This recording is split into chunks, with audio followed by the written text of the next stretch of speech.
The big day is finally here. The news we've all been waiting for. No, not U.S. soccer advancing in the World Cup over Iran. Cole Anthony and Markelle Fultz are coming back Wednesday. We're going to dive into what their returns mean, plus break down Monday's loss to the Brooklyn Nets. It's time for Locked On Magic. You are Locked On Magic, your daily Orlando Magic podcast.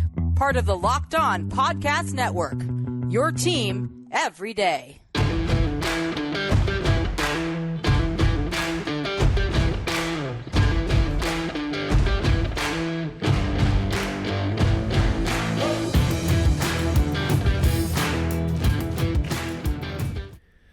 And you are indeed Locked On Magic. Today is November 29th, 2022. It'll eventually be November 30th, 2022. My name is Philip Rossman-Reich. I'm the expert insight editor over at OrlandoMagicDaily.com. Of course, follow me on Twitter at PhilipRR_OMD. On today's episode of Locked On Magic, some good news that we have been waiting a long time for. Markelle Fultz and Cole Anthony will be back on the floor for the Orlando Magic Wednesday as they take on the Atlanta Hawks. We'll talk a little bit about what the first quarter of the season has meant to this team and what's still ahead for this group, plus break down the box score from Monday's loss to the Brooklyn Nets. We'll get to all that coming up here in just a moment. First, we want to thank you again for making Locked On Magic part of your day every day, whether we're your first listen of the day, whether you're listening to us right when we upload here on Tuesday afternoon.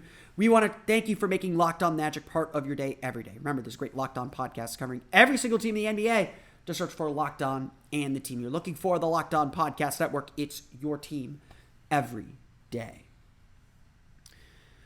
So we all woke up to the news this morning, confirmed later, just really the momentum building, and we kind of figured it was coming sooner than later. But the Orlando Magic are finally not going to have a guard problem. They might have a center problem still, but they're not going to have a guard problem because two of the Magic's key guards will be back in the lineup Wednesday as the Orlando Magic take on the Atlanta Hawks. The team has taken Markelle Fultz and Cole Anthony off of its injured list, essentially confirming that they will be available to play Wednesday night at the Amway Center. Obviously, it's been really, really hard to talk about this Magic team without the context of injuries. For better, mostly for worse, that has been just this overarching theme on the season. The Magic cannot stay healthy. The Magic are playing without any point guards. The Magic are playing with 7-8 guys off the floor. Monday night in Brooklyn, the Magic played without 8 players, nearly half of their roster. They had 9 available.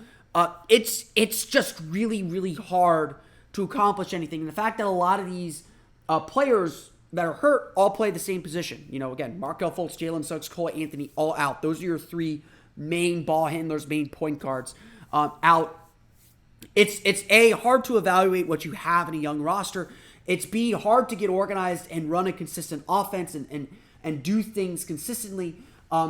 C, look, you just need bodies at the end of the day. It's hard to ask a lot of these players to go out there and play their hardest every single night without asking them to do too much. This team was designed and built to play a certain way. And they frankly just haven't been able to play that way because they don't have the bodies for it, to be perfectly honest. They don't have the players for it, to be perfectly honest. Just getting Cole Anthony back, and it was a little unexpected he'd be back this soon. I was expecting him maybe another week. Just getting Cole Anthony back, having another shooter, another scorer, another attacker, another driver is going to ease the role for Franz Wagner and Paolo Banchero, who, to their credit, have really shown the Magic a lot. Again, I will tell people this all the time.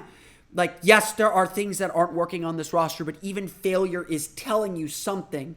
And one of the pleasant surprises of this season is Franz Wagner and Paolo Banchero have quickly learned how to play on the ball. Now, it's not perfect. It's not ideal.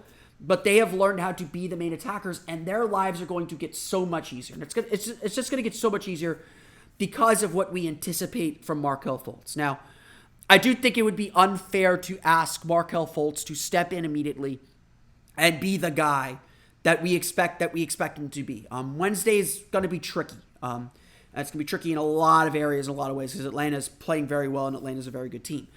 But I think it's unfair to ask him to step in and be this kind of star player. But what is fair to ask him is to be an organizer, to be someone who can get players in the right spot, that can control the tempo of the game, speed it up when they need to, slow it down when they need to, get the ball to players in the right spots, be that third attacker, get Franz off the ball a little bit so he can get higher percentage shots and higher percentage three-pointers, to get Paolo the ball in the exact right spot, to play alongside him. Markelle Fultz is just a guy that makes everything easier for everybody. And that's something this team is missing. That's something this team has been lacking. That's something this team hasn't been able to grab a hold of here in this early part of the season. The Magic are 3-11 in close games. They played the third most clutch games of any team in the league. Clutch being defined as any game that's within 5 points in the final 5 minutes. So I do believe Monday's game against Brooklyn qualified for some clutch minutes. So that tells you how that stat's a little skewed sometimes. But nonetheless, the Magic are 3-11 in these games. And it's hard to disagree that having a point guard who is not going to turn the ball over, that you trust to make the right decision, rather than a forward who you're square pegging into a round hole as a point guard, Markelle Fultz is going to make life easier for everybody. And it's completely unfair to overhype him here and to put all this pressure and responsibility on him, just like it's been unfair to put all the pressure and responsibility on a rookie in Paolo Banchero to be a creator, to be a point guard.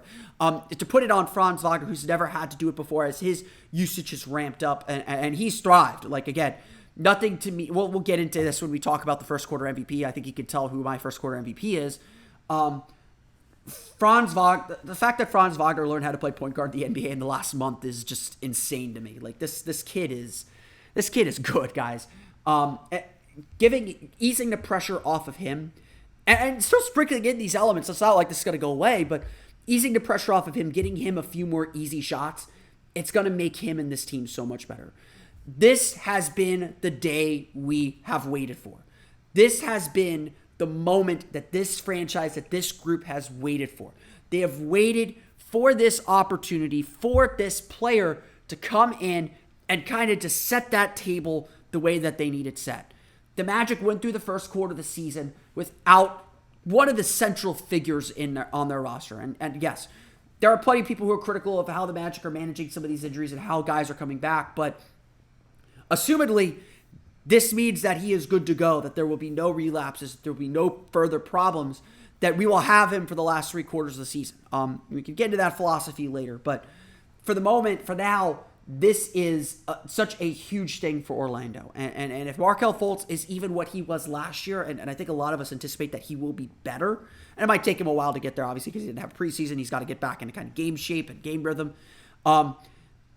There's still going to be times where Franz is going to have to play point, where there's going to be some weird lineups out there because the depth isn't quite there yet. But this is going to just change everything for Orlando. This is going to help them take those important next steps that they've been missing, and to use the language, to level up. Injuries have been the story of this first quarter of the season. There's no getting around it. There's no changing it. It's frustrating. It's not an excuse for all the losses, but it's a pretty big one. It's a pretty big thing, and Orlando's had to figure out a lot on the fly that they were prepared for. With Markelle Fultz coming back, with Cole Anthony coming back, and hopefully with Wendell Carter coming back pretty soon, we're finally going to see what this team always envisioned it would be. I mean, it's no more, no offense to these guys, Admiral Schofield minutes, no more Kevon Harris minutes. We're going to finally see the team as it was intended. And that's when the real evaluations can begin. That's when we can really begin to dive into this roster and figure out how this team and how this franchise move forward with this young group they have. Markelle Fultz is a big piece of that. Just understanding what kind of point guard this group needs and thinking about all the ways that Fultz can positively impact a game. He is a key to this team pushing forward and moving forward. And again, the Magic have been without his backup in Cole Anthony. Having both of those guys in place, it's going to finally feel like this team is whole and can make those steps forward. So we're very excited to have those guys back. We're very excited to see what this team can do. But we do have to take a step back here at the quarter mark of the season and think about a little bit what we've seen from the Magic so far. We'll do that in the context of Monday's loss to the Brooklyn Nets. We'll get to that coming up here in just a moment. But first, a quick word for our pals at Turo. Maybe it is Turo. I don't know. Turo is the world's largest car sharing marketplace. With Turo, you can book any car you want, wherever you want it, from a community of local hosts. Browse a huge selection of vehicles for just about any occasion or budget across the US, UK, Canada, and I don't know if it's soon now. We got a note on this, but also coming soon to Australia if it's not available there already. Book a spacious SUV or minivan for a family road trip. Get a classic or luxury car for a special event, birthday, or a holiday. And find affordable economy cars if you're on a budget and just need to get from A to B. Test drive the new electric vehicle you've had your eye on to see how it fits in your everyday life. Many Turo hosts can even deliver the car right to you. Every trip is backed by liability insurance. Terms, conditions, and exclusions apply. So forget about boring rental cars and find your drive at Turo.com. That's Turo. It's spelled this way, even if I don't know how to pronounce it correctly. Sorry, guys. Turo.com. That's Turo, Turo.com.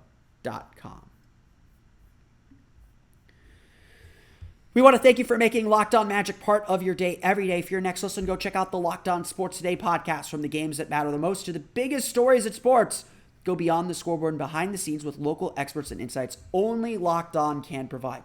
Locked On Sports Today, available on this app, YouTube, and wherever you get podcasts. So the Orlando Magic closed out the first quarter of their season with a 109-102 loss to the Brooklyn Nets on Monday. Get this out of the way. Yeah, Kevin Durant's really good, and the Magic don't have a player right now who can stop him consistently or defend at the highest levels individually. The team's defense is, although I thought the Magic played some good defense on Monday, team's defense is still largely pretty much a mess. And some nights Durant's just gonna do that. 45 points, insane efficiency. Just he had a night. What are you gonna do about it? But that's not really what this game was about. At least for the Magic. The Nets, 45 points for Kevin Durant. Yeah. Orlando's got to be better defensively. I'm not going to sit here and say that they couldn't do more, couldn't do more things, and we'll get into some of that here in a minute. But for the Magic, the context of this game came from two disappointing efforts against the Philadelphia 76ers, at home at that. Two games where the Magic just got outworked. The one thing that probably is inexcusable with this team is they have to be first to every ball. They have to be the ones willing to scrap and scrape for every little thing that they can get. They have earned nothing in this league. As talented as this team is, they are not a team that can just sit back and do whatever they want. They have got to play harder. They got to play a hard-nosed brand of basketball. They got to play hard-nosed and harder than anyone that they're facing. And the fact of the matter is that is not what happened Friday night against Philadelphia and did not happen Sunday night against Philadelphia in their worst loss of the season. So to see Orlando with all the injuries, Terrence Ross doesn't play, Wendell Carter's still out, Jalen Suggs is now out, and both Wendell and Jalen Suggs will miss Wednesday's game as well as they deal with their various lower body injuries. The Magic just needed to see the effort and energy this time. They just needed to see the team kind of show that resolve that's important, that baseline of resolve that we talked about after Sunday's game. And that's really what we got. That's what we saw from this team. Regardless of the result, and again, Kevin Durant is just a superhuman person. Like, he's just on another level. The Magic played with intensity, with energy, with conviction, with aggressiveness. They made mistakes.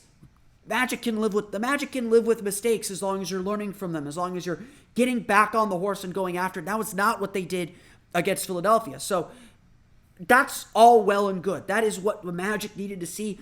They gave themselves a chance to win. They let go of the rope a little bit in the third quarter. Durant had, I think, 19 of his 45 in that third quarter. They let go of the rope a little bit. The offense kind of hit that mud that they couldn't get out of. Durant started hitting shots, so the defense wasn't there to buoy them a little bit. It got away from them. They scrambled and scraped to kind of stay in the game, give themselves a chance. I think they got it down to 4 in the fourth quarter. And then Brooklyn made some key plays. Orlando started doubling Durant. He made the right pass. They found Nick Claxton underneath several times.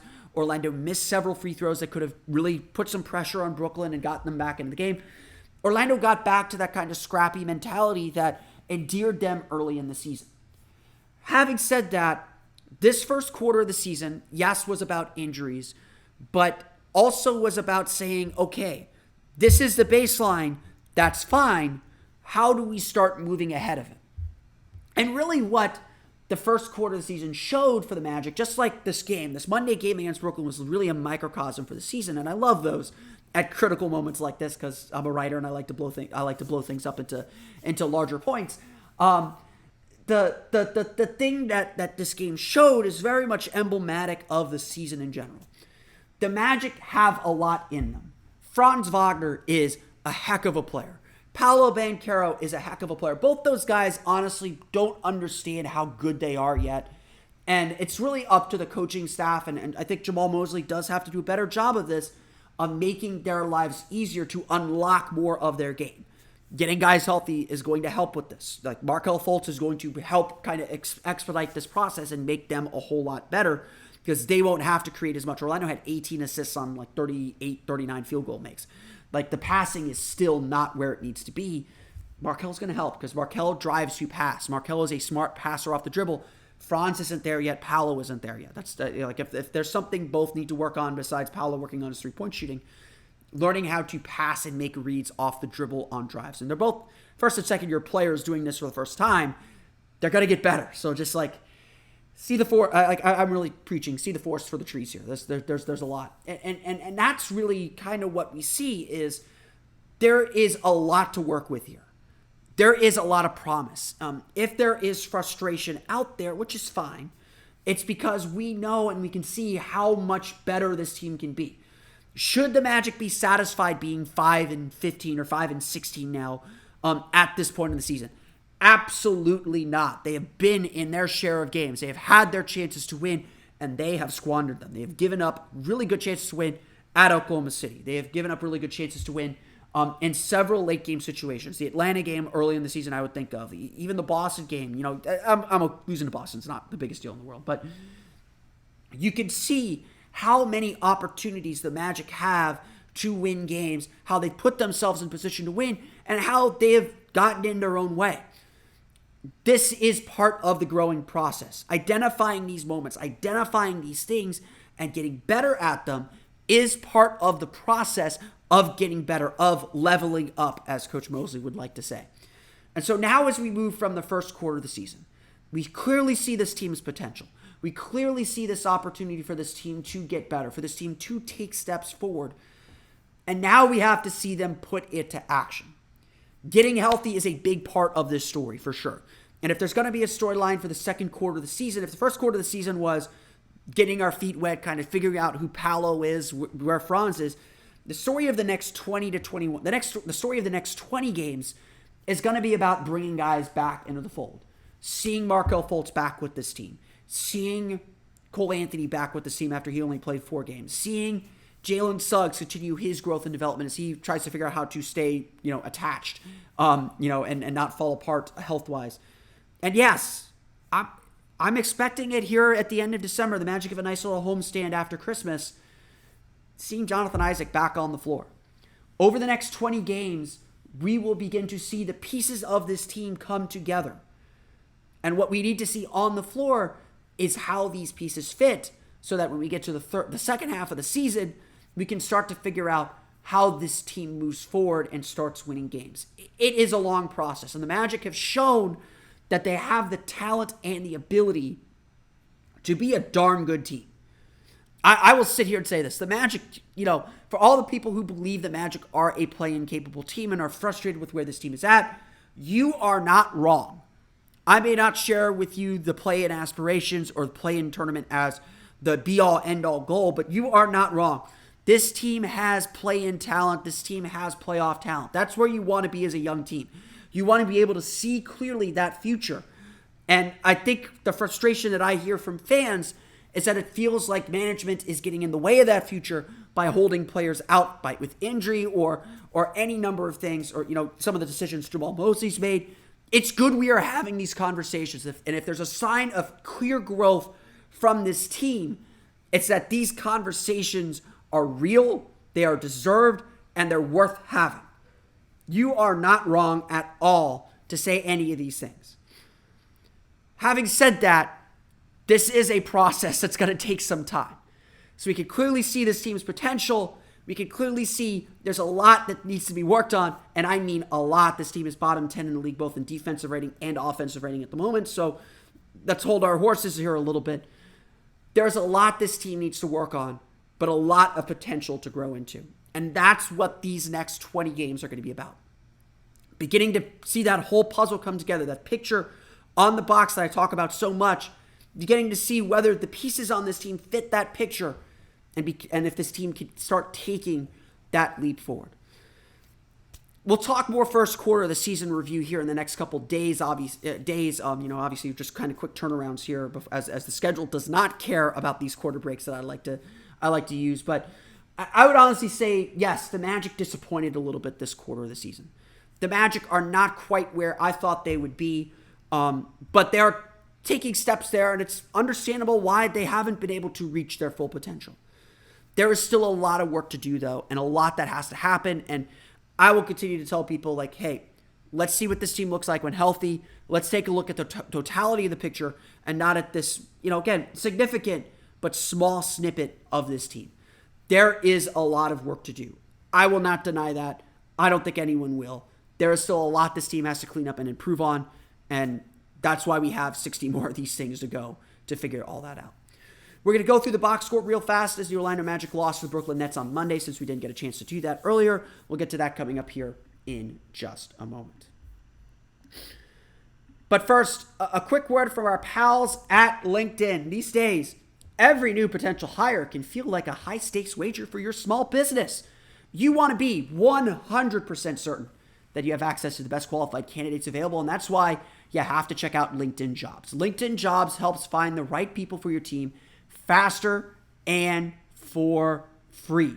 LinkedIn is one of the biggest, if not the biggest, professional social networks out there.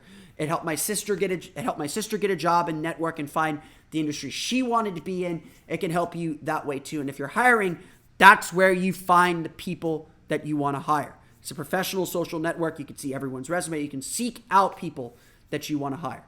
It's really easy to post a job on LinkedIn Jobs. You just post your job, add your job in the purple hiring frame to your LinkedIn profile to spread the word that you're hiring. Simple tools like screening questions make it easy to focus on candidates with just the right skills and experience so you can quickly prioritize who you'd like to interview and hire. It's why small businesses rate LinkedIn Jobs #1 in delivering quality hires versus leading competitors. LinkedIn Jobs helps you find the qualified candidates you want to talk to faster. So post your job for free at linkedin.com/LockedOnNBA. That's linkedin.com/LockedOnNBA to post your job for free. Terms and conditions apply. All right, since this is coming out late on a Tuesday, it'll be kind of Tuesday, Wednesday episode of Locked On Magic. Let's just go over the box score real fast as the Orlando Magic fall to the Brooklyn Nets, 109-102. Orlando now on a 5-game losing streak. That is their longest of the season. I hope it is. I don't know. Maybe it isn't. They're 5-16 at the moment. So team's still kind of looking for its way. And, again, like I said, we shouldn't be applauding the effort. But after Sunday, just seeing the Magic hit that baseline effort was a positive sign. They played scrappy. They played like they really wanted to win, like they had something to prove. And I was really, really happy with how the Magic played. That's how they're going to have to play if they want to win these games moving forward. Again, you look at this team, they really kept pace with a solid Brooklyn team. They trailed by 1 at the half, but 35 points third quarter from Brooklyn. Again, 19 of those from Kevin Durant. He is really, really good at basketball, if you haven't heard. They got outscored 35-25 in that third quarter. That's kind of where the game was decided. Orlando was playing uphill the rest of the way. This team is just not built to make major comebacks. Again, unless they get super hot like they did against Golden State. This team is just not built that way. But, Orlando did a good job shooting threes. They made 13 of 31. It really feels like 30 is kind of the right number of three-point attempts for this team. If they can hit 11, 12, 13, 14 threes a game, obviously that's really good if they're only going to be limited in their attempts. Did a good job limiting Brooklyn's three-point attempts, 9 for 28. That was actually a big thing that kept Orlando in the game, was Brooklyn was just not able to hit from the outside as Orlando really focused in on closing down the paint. Did a good job with that. The Magic did some really good things, I think, in this game. Again, controlling the paint was a big one. 42 points in the paint. Brooklyn did have 46, again, which is better than it was Sunday when they gave up 70-something. So a lot more resistance, a lot more attention to detail in this one. Let's go through some scores. Paolo Banchero, really nice game. 24 points, 9 for 17 shooting, 5 for 10 from the foul line. The 5 free throw miss is really the only big mark. Orlando was 13 of 22 overall. Missed some key ones in the fourth quarter that they're going to want back. So it's just, again, I've been saying this throughout the whole year. Last year, we were talking about maybe 4, 5, 6 minute stretches where the Magic were bad and you just hope that they could hang on. This year, we're talking about 2 to 3 minute stretches and then plays here and there. 1 or 2 plays. You want to get to the point where you're winning or losing games based on 1 or 2 plays, or you're losing games based on 1 or 2 plays, because you can make up for those really easily. That's when you're in coin flip games, rather than here comes a 2-minute stretch where the Magic are going to be awful. Against Philadelphia, there was that lineup in the second quarter where both Paolo and Franz were off the floor, and I remember tweeting and saying hey, the Magic need to survive these minutes without Paolo and Franz off the floor. And they ended up down 11, and that was pretty much a game. The Magic were climbing uphill and just couldn't find their energy after that. So Paolo, 24 points, a great job getting to the basket. Again, missing at the foul line. 5 turnovers was a big thing, but overall, just really impressive showing from him. Just starting to get a lot more comfortable, starting to look a lot better coming off the injury. Bol, 24 points in 39 minutes, 10 for 15 shooting, 3 for 6 from beyond the arc, 6 rebounds for him. Really, really impressive game from Bol.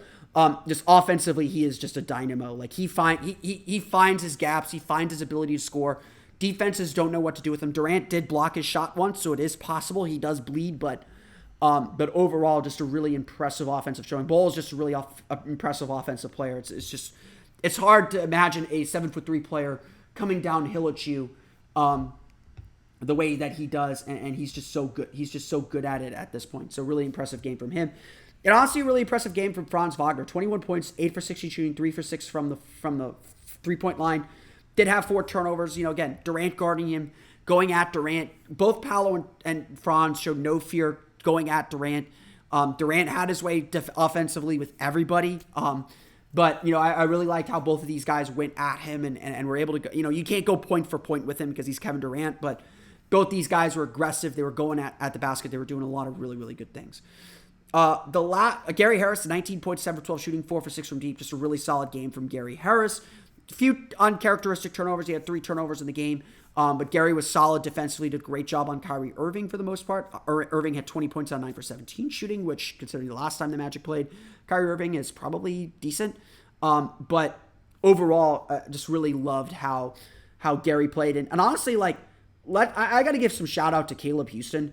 He only scored 3 points, 1 for 4 from the floor, 1 for 3 from deep. 7 rebounds for Caleb. Just a really smart defensive player. This was a game, his first career start, where he played nearly 31 minutes. You really see why the coaching staff trusts him. You really see why the coaching staff keeps going to him. And in his bench minutes beforehand, maybe it wasn't that clear because he's playing with bench units. He's not really kind of the glue holding them together. You expect him to be a little bit more. Maybe that bench unit needs a little bit more oomph and offensive punch, but I really loved how Caleb is in the right spots defensively. They trust him to guard Durant for portions of it. I mean, did he do well? Yeah, who's to say? Not particularly well, but Durant's also hitting some really tough shots. But he was just in the right spots consistently, got deflections, got steals, really picked up the energy for this team. Caleb Hughes, the shots got to come around. I think he's got to be a little bit more. I mean, we know he's a shooter.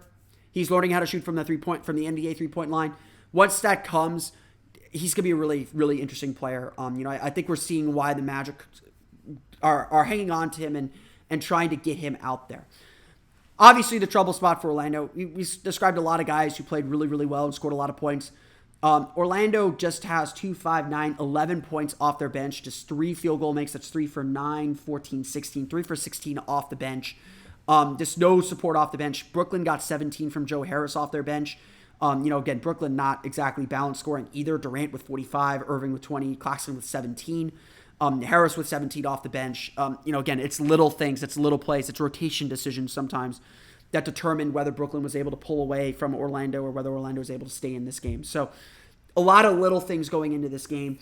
Orlando obviously playing shorthanded. They need everyone on deck. They need everyone's help. They need everyone's energy. And the energy was really, really good. But there's just that last little bit that the Magic have been missing. And, hopefully that's Markelle Fultz, that's Cole Anthony, that's Jonathan Isaac, that's certainly Wendell Carter. certain that's Jalen Suggs. We know that last little bit's waiting in reserve. That's been the story of the first quarter of the season. Now we got to see that last little bit come to the foreground. The Orlando Magic fall to Brooklyn Nets 109-102. They'll face the Atlanta Hawks on Wednesday at the Amway Center. I'll be down at the Amway Center for that. We'll have a complete recap of that game on our next episode of Locked On Magic. But that's going to do it for me today. I want to thank you all again for listening to today's episode of Locked On Magic. You, of course, follow me on Twitter at PhilipR_OMD. Subscribe to the podcast and Apple Podcasts, Stitcher, TuneIn, Himalaya, Google Play, Spotify, Odyssey, and all the fun places to download podcasts to your podcast-enabled listening device. For the latest on the Orlando Magic, be sure to check out OrlandoMagicDaily.com. You can follow us there on Twitter at OMagicDaily.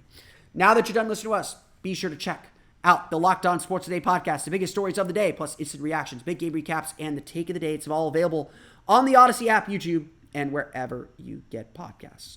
That's going to do it for me today. I want to thank you all again for listening to today's episode of Locked On Magic. Go Team USA. I grabbed the wrong side of my jersey. Go Team USA. Big win over Iran. Happy for our boys. We'll see the Dutch on Saturday. But until next time, for Orlando Magic Daily and Locked On Magic, this has been Philip Rossman-Reich.